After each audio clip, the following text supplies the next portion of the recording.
کعب بن مالک کہتے ہیں، خود یہ ان کی حدیث ہے بڑی لمبی چوڑی، میں مختصر کر کے آپ کے سامنے رکھوں گا، بہت طویل حدیث ہے، طویل حدیثوں میں سے صحیح حدیثوں میں سے یہ لمبی حدیث ہے۔ کعب بن مالک کہتے ہیں غزوہ تبوک کے موقع کے اوپر جتنی خوشحالی میرے پر تھی کسی پہ نہ ہوگی۔ دو سواریاں تھیں، دو سواریاں، پھل پکے ہوئے تھے باغوں کے، لدے ہوئے تھے، اور میرا ارادہ غزوہ تبوک میں جانے کا تھا۔ رسول اللہ صلی اللہ علیہ وسلم بنیادی طور پہ جب کسی جنگ میں جانے کا ارادہ کرتے تھے تو بتاتے کسی اور علاقے کا تھے اور جاتے کہیں اور تھے کہ دشمن کو خبر نہ پہنچے۔ اس جنگ میں اعلانیہ بتا دیا کہ جا بھی ہم وہی رہے ہیں اور تیاری بھی سب کرو۔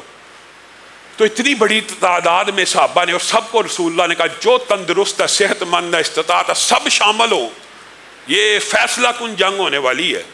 تو اتنے بڑے بڑے رجسٹر تھے، اتنے صحابہ تعداد میں تھے۔ میں کہا رسول اللہ صلی اللہ علیہ وسلم کو میرا کیا پتہ لگنا ہے، میں رسول اللہ جب کوچ کر جائیں گے چند دن کے بعد اپنے گھوڑے دوڑاؤں گا، یہ پھل پک گئے ہیں، یہ فصلیں پک گئی ہیں، مال و دولت ہی انسان کو کئی مرتبہ فتنے کا شکار کر دیتا ہے، یہ ذرا میں جس کو ہم پنجابی کے کہے واڈیاں ہو رہی ہیں، یہ ذرا کام سے فارغ ہو جاؤں، پھر میں مسجد کی طرف ذرا دھیان کر لوں گا، پھر میں ذرا جہاد کی طرف دھیان کر لوں گا۔ جو چیز جب فرض ہو اسی وقت ادا کرنی چاہیے، یہ نہیں ہوتا کہ ایک فرض کو اس کے موقع اور محل سے تبدیل کر دیا جائے کسی دوسری وجہ سے۔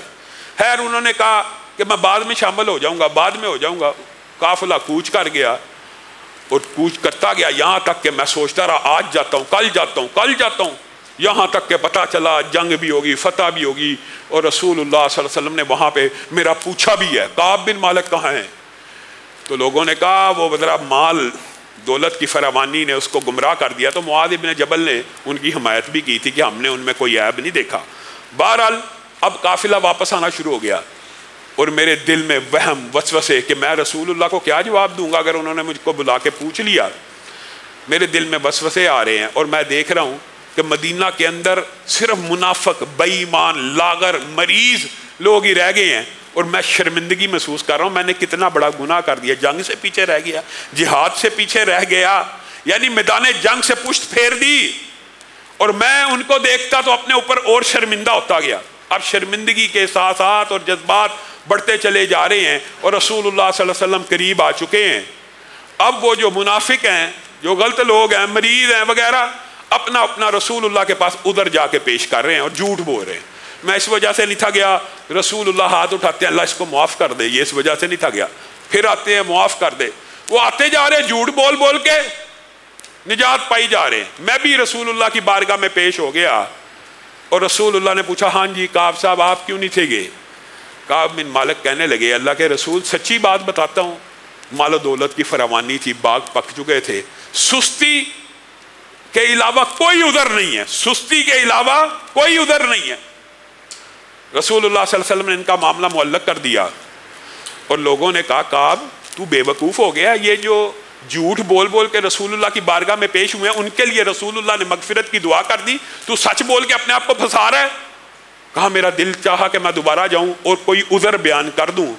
پھر مجھے ساتھیوں نے بتایا دو اور کے ساتھ بھی یہ معاملہ ہوا ہے، جو بدری صحابی ہیں حلال بن امیہ ان کے ساتھ بھی یہ معاملہ ہو گیا، اور مرارہ بن ربی کے ساتھ بھی یہ معاملہ ہوا ہے، انہوں نے بھی رسول اللہ کے سامنے آ کے سچ بول دیا ہے کہ سستی تھی، مال و دولت کی فراوانی تھی، سستی کی وجہ سے رہ گئے ہیں اور کوئی عذر نہیں۔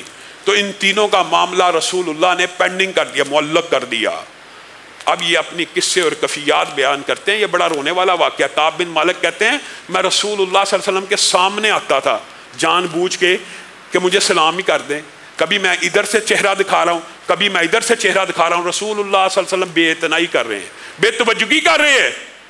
وہ جس لیڈر پہ جان نشاور کرنے والے جن کو دیکھ دیکھ کے جیتے تھے وہ منہ پھیرتے تھے، ان کے کلیجے چیرے جاتے تھے، کعب بن مالک رونا شروع ہو جاتے تھے، پریشان ہو گئے، بے چین ہو گئے، ابو قتادہ کے گھر چلے گئے، چچا داد کے گھر، او خدا کے لیے تو میری گواہی دے دے، میں مومن نہیں ہوں، میں ایمان والا نہیں ہوں، میرے پہ زمین تنگ کر دی گئی ہے، میرے سے بول چال بند کر دیا۔ رسول اللہ صلی اللہ علیہ وسلم نے ان تینوں سے بات چیت سے بھی منع کر دیا تھا کہ یہ مومن ہو کے، صحابہ ہو کے، اتنے جلیل القدر ہو کے انہوں نے اتنی سستی کا مظاہرہ کیا، ان کے ساتھ بائیکاٹ کرو۔ زمین تنگ ہو گئی، ابو قتادہ کے پاس چلے گئے کہ اللہ کے لیے تو ہی سفارش کر دے، تو کہنے لگے اللہ جانتا ہے، رسول اللہ جانتا ہے، تو میرے سے بات نہ کر۔ ابو قتادہ چچا زاد بے چین ہو گئے، پریشان ہو گئے، باہر نکلے، شاہ غسان کا خط آ گیا، سنا آپ کے مالک نے آپ کے سردار نے آپ کے ساتھ بڑا ظلم اور زیادتی کی ہے، آپ کے ساتھ بائیکاٹ کر دیا ہے، آپ ہمارے پاس آ جائیں، آپ کو عزت و اکرام دیا جائے گا۔ کعب بن مالک نے اس خط پہ تھوکا، تھوکنے سے مراد پھاڑ کے پھینک دیا کہ یہ ایک شیطان کا اور فتنہ آ گیا ہے، پہلے پچھلے گناہ معاف نہیں ہو رہے، پھنسا ہوا ہوں، ایک اور آزمائش آ گئی کہ مجھے بادشاہوں کے ہاتھ آنا شروع ہو گئے کہ ہمارے پاس آ جاؤ۔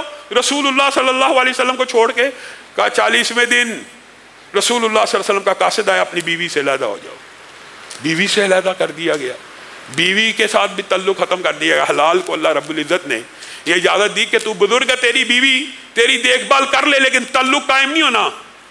خیر بیویوں کو بھی جب علیحدہ کر دیا گیا، کہا زندگی تنگ پڑ گئی ہم تینوں کے لیے، زمین اپنی فراہی اور وسعت کے باوجود ہم پہ تنگ کر دی گئی، ہم آزمائش کا ایسا شکار ہوئے، لیکن ایک امید کی کرن باقی تھی۔ جب ساتھیوں سے، صحابہ سے، ابو قتادہ سے، رسول اللہ صلی اللہ علیہ وسلم کی بے اتنائی سے مایوس ہو کے میں اپنے گھر میں آیا تو میں نے کہا اب ایک ذات ہی رہ گئی ہے کہ جس کے سامنے ہاتھ پہ لانے سے اللہ رب العزت ہماری مدد بھی نازل کر سکتا ہے، ہماری توبہ کو بھی قبول کر سکتا ہے، رسول اللہ کے دل میں نرمی بھی پیدا کر سکتا ہے، میرے ساتھیوں کے دل میں نرمی بھی پیدا کر سکتا ہے۔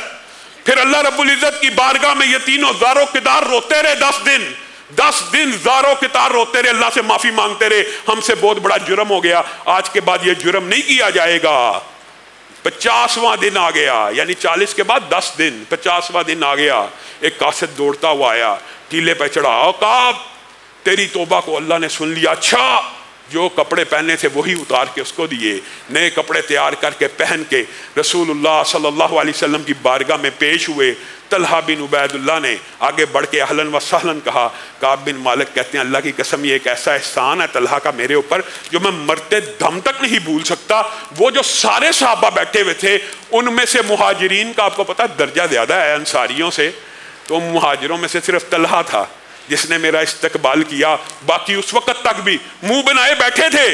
رسول اللہ صلی اللہ علیہ وسلم کا چہرہ خوشی سے دمک رہا تھا اور چہرے پہ بشاشت تھی، اور جب رسول اللہ خوش ہوتے تھے تو آپ کا چہرہ اور آپ کے دانت موتیوں کی طرح چمکنا شروع ہو جاتے تھے۔ میں نے اللہ کے رسول سے کہا میری توبہ کی قبولیت کی مجھے خبر مل گئی ہے، کیا آپ نے ہمیں معاف کیا ہے؟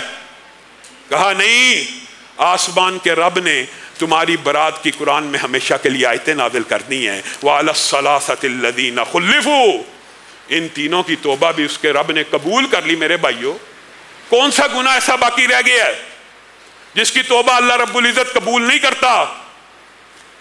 اور آپ حیران رہ جائیں، استغفر اللہ کے حوالے سے بہت سے واقعات ہیں، لیکن ہم نے محدود وقت میں اس کو وائنڈ اپ بھی کرنا ہوتا ہے۔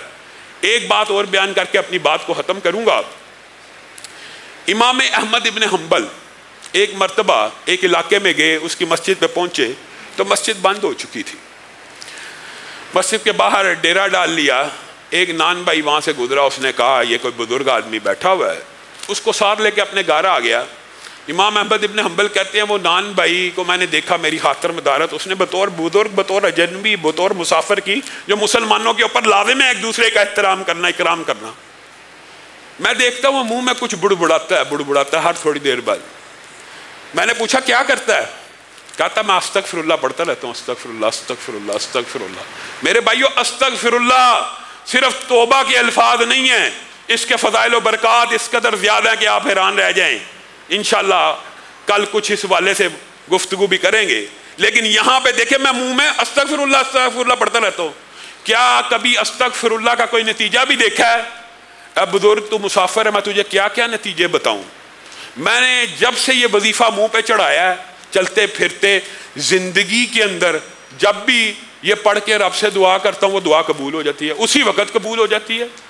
اچھا اتنا مجرب ہے، کہا دنیا کے اندر جب سے کوئی دعا کی ہے ایسی ایک دعا بھی نہیں جو قبول نہ ہوئی ہو۔ اچھا ایک دعا رہتی ہے، اب کیوں پڑھتا ہے؟ ایک دعا رہتی ہے، اسی لیے اب پڑھتا رہتا ہوں کہ شاید اللہ وہ بھی قبول کر دے، اور مجھے یقین ہے قبول کر دے گا۔ کیا دعا ہے تیری؟